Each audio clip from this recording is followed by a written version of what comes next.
wabarakatuh. Salam sejahtera untuk kita semua dan salam literasi.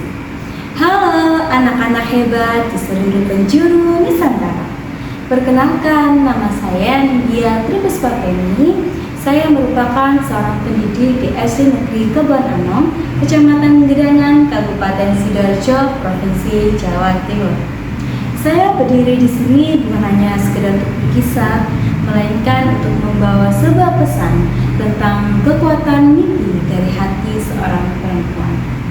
Terinspirasi dari buku karya Kim Alar dengan judul Impian Si Batu Kecil. Saya ingin mengajak kita semua untuk masuk ke dalam sebuah transformasi tentang bagaimana impian dan harapan mampu mengubah jelantah menjadi permata. Inilah sebuah persembahan untuk seluruh perempuan tangguh dan anak-anak yang berani bermimpi. Gemilang di balik jelantah. Di suatu hari di sebuah desa, hiduplah anak bernama Gendis. Gendis adalah anak yang memiliki mimpi setinggi langit. Namun nasibnya sehitam jelaga di keluarga. Tangannya kasar dan kotor karena setiap hari ia bekerja menyikat baju orang lain. Pada suatu hari, ia berkata kepada ibunya, sambil melihat tangannya yang kotor, ia pun berkata, "Ibu, lihatlah tangan Gendis. Mau sekeras apapun Gendis mengusapnya, tangan ini kotor." Kata teman-teman Gendis, tangan ini tidak layak untuk menerima beasiswa. Ibu Gendis pun berkata kepada Gendis sambil tersenyum, "Gendis, anakku, tak apa nak, jangan ragu untuk belajar. Kamu istimewa dengan cara kamu sendiri." Nah, suatu hari di perpustakaan sekolah, Gendis diejek oleh teman-temannya. "Gendis, ngapain sih kamu tuh di sini? Minggir sana, jangan dekat-dekat. Nanti baju aku kotor terkena jelagamu itu. Anak guru cuci kok ingin jadi ilmuwan." Aja. Sana, minggir. Gendis pun hanya terdiam. Ia perlahan menghindar dari teman-temannya. Ia pun tidak membalas cemooh mereka. Justru ia membawa buku bekasnya kemana-mana dengan bangga. Ketika teman-temannya bermain, ia belajar di lorong sekolah yang gelap gulita. Ditemani lampu minyak, ia berusaha sekeras mungkin agar bisa mendapatkan beasiswa.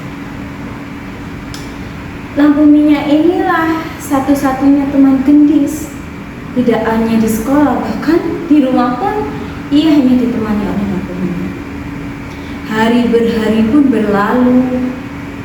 Di malam sebelum ujian datang, tiba-tiba angin petir pun datang. Suara guntur terdengar keras. Badai pun datang dengan hebatnya. Rumah panggung kecil milik Gendis pun bergoyang-goyang. Dan brak! Atap rumah Gendis pun bocor. Gendis pun panik dan berteriak meminta pertolongan ibunya. "Ibu, ibu, gelap, atap rumah kita bocor. Buku-buku basah terkena air. Ibu." Dengan tangan yang bergetar, ia mencoba meraih lampu minyak di sebelahnya. Namun minyaknya tumpah dan membasahi hampir separuh kertas ujian Gendis. Gendis pun terdiam dan meledak dalam tangisnya. "Cukup! Aku tidak mau belajar lagi. Bahkan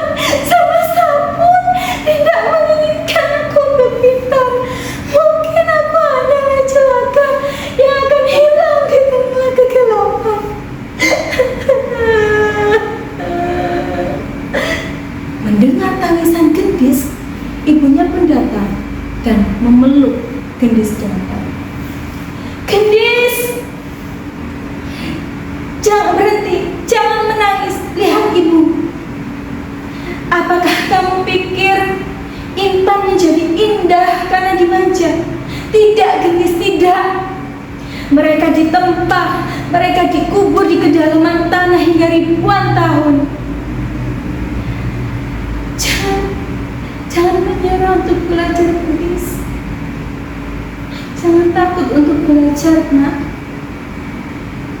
Sekarang ambil bukumu dan tulislah kembali. Jangan hanya karena buku yang basah dan lampu yang mati kamu menyerah. Jika itu yang kamu lakukan, maka kamu adalah celaka. Tapi jika kamu mau berubah, kamu akan menjadi permata yang sesungguhnya." Gendis pun merangkak ke tungku api. Ia pun menulis kembali jawaban demi jawaban di lembar ujiannya. Ia pun berusaha dengan sangat keras hingga air matanya mengeringkan tekad. Keesokan harinya, ia pun menyerahkan kertas ujian yang kusut dan bau asap itu kepada gurunya. Gurunya pun berkata dengan heran, "Apa ini, Gendis? Mengapa kertas ujianmu kusut dan kotor?"